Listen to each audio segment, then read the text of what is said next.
Bonjour, je m'appelle Julien Humbert, je suis chargé de mission musique à vocation régionale. Aujourd'hui, je vais vous parler de l'industrie musicale en Amérique latine et l'export de la musique produite en France ici.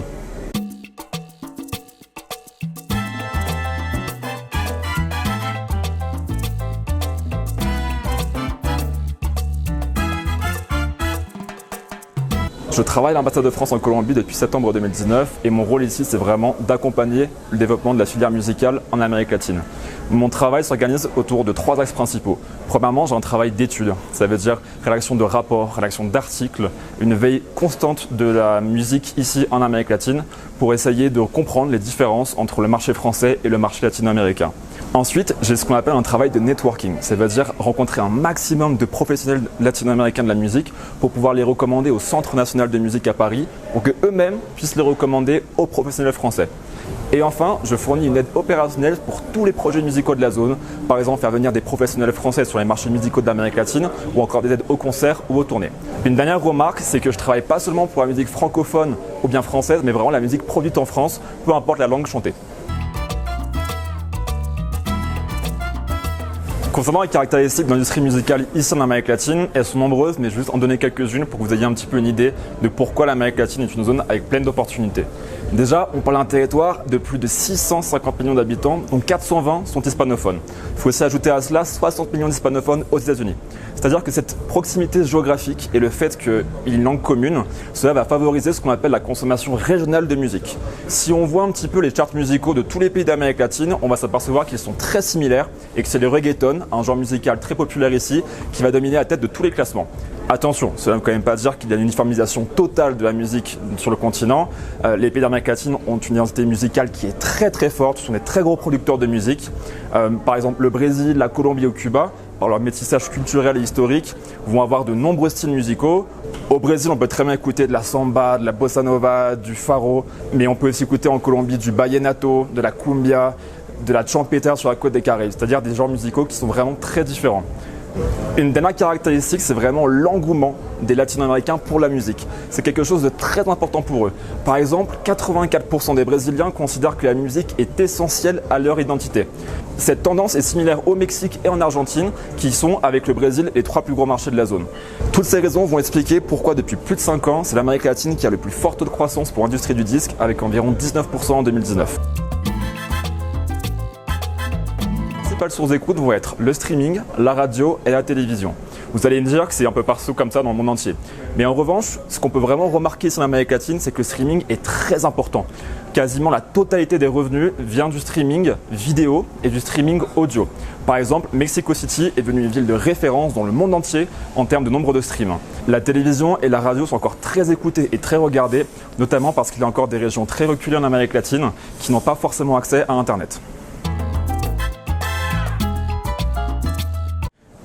L'Amérique latine accueille des festivals de très grosse capacité, notamment le Brésil et le Mexique qui vont être les 2 plus gros marchés pour le live.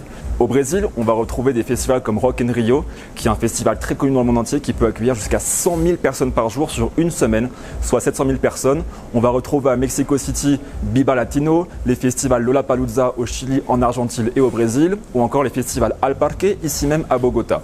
En revanche, on remarque qu'il y a une sorte de résistance des festivals indépendants face à ces géants du live. Surtout au Mexique, on va retrouver des festivals comme le Carnaval Baidora ou encore le festival Tropico.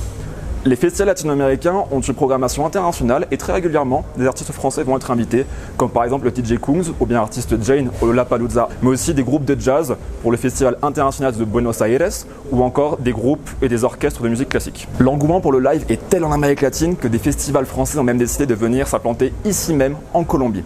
Je pense notamment au festival Nuit Sonore, le festival de musique électronique qui depuis 2017 fait une édition annuelle dans le pays. Plusieurs styles produits en France fonctionnent en Amérique latine. Premièrement, on va avoir la variété française. Zaz, Carla Bruni, Charlotte Gainsbourg sont écoutés en Amérique latine, mais aussi des monuments de la chanson française comme Edith Piaf. Ensuite, nous allons avoir la musique électronique avec David Guetta en tête bien évidemment, mais aussi la musique plus French Touch. Je pense notamment à Daft Punk, à Breakbot ou encore le duo récent Polo & Pan. Le rock et la pop sont aussi fait une place en Amérique latine, notamment Indochine qui est très connu au Pérou, Manu Chao qui est une légende sur le continent entier, ou encore des groupes plus indépendants comme La Femme ou L'Impératrice qui commencent à se faire une place en Amérique latine. Pour le jazz, Camille Berto et Samy Thiebaud ont beaucoup tourné au Brésil et commencent à se faire une place là-bas. La formation qui m'a le plus surpris dans l'Amérique latine, je dirais que c'est vraiment le succès fulgurant de Zaz. Zaz est une artiste très connue et très populaire, que ce soit au Mexique, au Chili ou en Argentine. Mais à y regarder de plus près, on peut s'apercevoir qu'elle a toujours entretenu une relation très particulière avec son public hispanophone et lusophone. Avant même d'être connue, elle a fait la première partie de Yuri Bonaventura, qui est un chanteur de salsa colombien. Elle a énormément tourné dans toute l'Amérique latine, que ce soit en Uruguay, au Chili, en Argentine, au Brésil. Elle a même sorti un disque en français et espagnol qui s'appelle Que Vendra. J'imagine que vous connaissez tous la musique Mi Gente de J Balvin et Willie Williams. Eh bien, c'est une chanson franco-colombienne.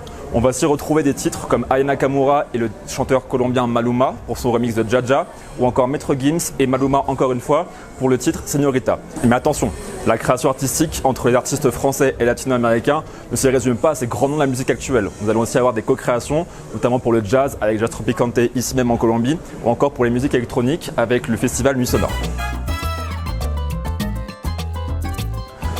La France met plusieurs dispositifs de soutien pour ces artistes et ces professionnels de la musique. Premièrement, nous allons avoir ce qu'on appelle le Centre national de la musique, que j'ai évoqué plus tôt, qui a été créé en novembre 2020. Le Centre national de la musique regroupe 5 entités de la musique, dont l'ex-Bureau Export, dont la mission était notamment d'accompagner les professionnels français à l'international. Le Centre national de la musique, aussi appelé CNM, va apporter des conseils, notamment grâce à des experts marché et musique aux professionnels de la musique, mais aussi grâce à des subventions à l'export. Ensuite, nous avons l'Institut français, présent dans le monde entier, qui lui aussi va pouvoir octroyer des subventions à l'export. Il faut aussi compter sur le réseau d'Alliance française qui est présent dans le monde entier, qui vont accueillir des artistes pour qu'ils jouent dans les différents pays, ou encore des subventions à l'export comme le FAIR, spécialisé pour les artistes de musique actuelle en plein développement. Il n'existe pas de recette magique pour qu'un artiste ou un titre puisse fonctionner en Amérique latine. En revanche, je peux quand même vous donner quelques conseils. Premièrement, s'assurer que l'esthétique de l'artiste ou de la musique puisse correspondre aux goûts locaux. Et enfin, essayer de faire une collaboration avec un artiste latino-américain, cela fonctionne souvent. Pour découvrir la musique française, je vous invite à aller voir la page What the France, qui est la marque de recommandation de la musique produite en France par le Centre national de la musique. Vous allez retrouver des articles, mais aussi des playlists à retrouver sur toutes les plateformes de streaming, ou enfin des radios comme FIP ou Radio Nova, disponibles depuis le web.